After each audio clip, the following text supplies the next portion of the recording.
Well, what a comeback from Wolverhampton Wanderers. It's finished Brighton 2, Wolves 2, 2-0 down with just about 10 minutes to go, and Wolves have turned it around. Of course, it's not all rosy, it's not all, the best of news. There were still some really poor elements to Wolves' game today, but the fight back, the desire, the determination to still get back into that game after being 2-0 down so late on in the match is good. And I'm really hoping now that sort of momentum that we had throughout the majority of the second half, to be fair, can go into the next games, which are winnable matches. I think genuinely, if we had lost today in the manner that in terms of how we were playing at times, I half expect we would have seen a communication from Wolves that he was moved on, Gary O'Neill was moved on. But that sort of fight back today shows that little bit and a glimmer of hope going into the next week's games, which are absolutely massive. As always, guys, if you're watching on the YouTube, be sure to hit the like button to subscribe to the channel and let me know your thoughts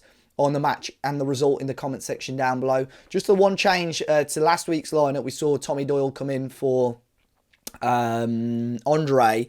I half expected Johnston to be straight back in, but obviously he wasn't quite ready, and Jose Sarr keeps his place in the team, which was, well, we'll talk about, which I thought fair play, because Jose played quite well against Manchester City and deserved that chance. And the first half was really poor, like a really poor display from Wolves.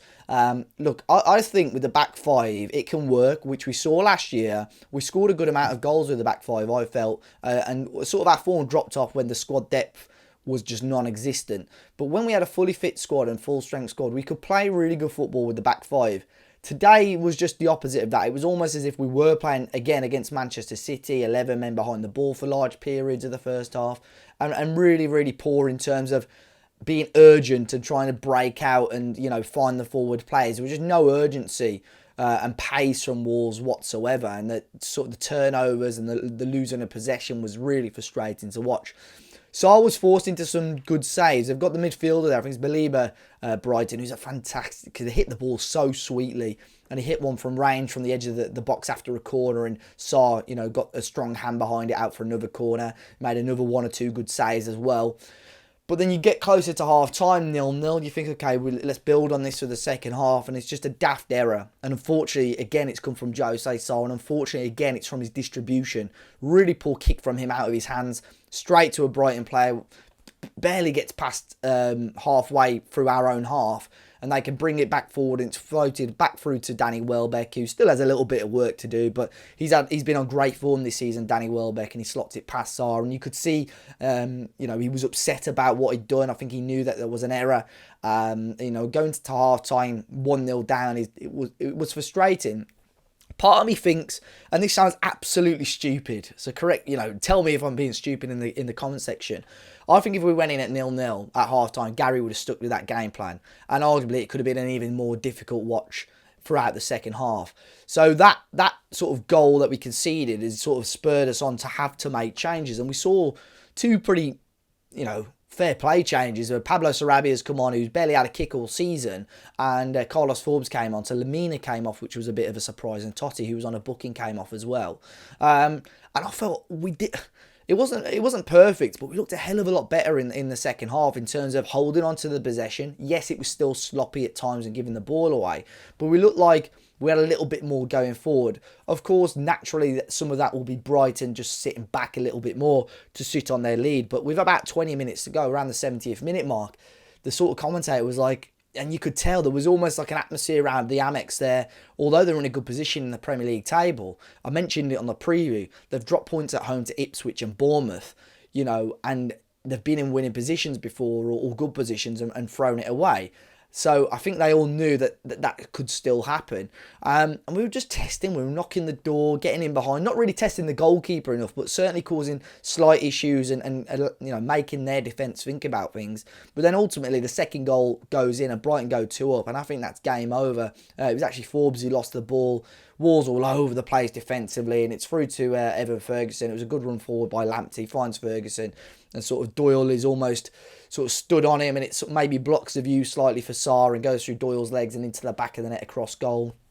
And at that point, I'm thinking, this has been absolutely abysmal again, and we start to fight back. Corner ball comes in, Dawson does well to hold it up, and Ryan Aït-Nouri with yet again, another goal contribution. I think he's on 3 goals and maybe, a couple of assists in there as well. It's a bit of, despite being so poor, he's racking up some much better numbers, Ryan.